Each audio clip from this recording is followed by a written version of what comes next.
Hazrat Shah bin Suja Kirmani ki machanupi amani. Shah bin Suja ningthaupham thadoklamlaga Allahu thibada punsi lenkiba misak amani. Mahaki machanupi ama leirami leipak amagi ningthau amana mahakpu pibinaba haijarami adubu mahakna yakhide. Lairaba pakhang amabu yamna fajana namaz sonbu uraga Allahu alani khanduna mahagonda machanupigi nikah tawbirami. Amasung mapuroibigi yumda tinbirakhi matamduda pakhang adugi yumda akang batal ama kupsinduna leibo urubada nupi aduna hangi masi karino. Pakhang aduna khumi masi ahing chabadagi lemhoba talni iftar tawnabagi damak thamlibani shi.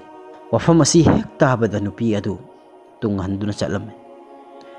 Matamduda pakhang aduna hai aidi hanadagi khangi ningthaugi machanupi amana aigumba lairaba amagi yumda leiba ngamloi haibasi. Nupi aduna khummi ningthaugi machanupina lairababu yaningdaba natte aina yaningdribadi nahakna Allahu thajadaba asini. Ngasi bijariba mapu aduna hayengsu pijagani haina thajaba ngamdaba mi adubu sengna leijaba mini haiba yakadra.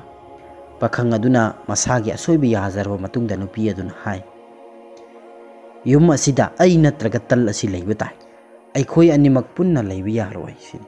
Pakhang aduna khudakta tal adu kanagumba amada pithokre haiba khanglaba matungda ningthaugi machanupi adu mapuroibigi manakta harau phamlam. Aigi nungsijaribi che salsing nakhoisu khasiktang sabr tawbiyu amasung mal sangi mi hoba thadokpiyu.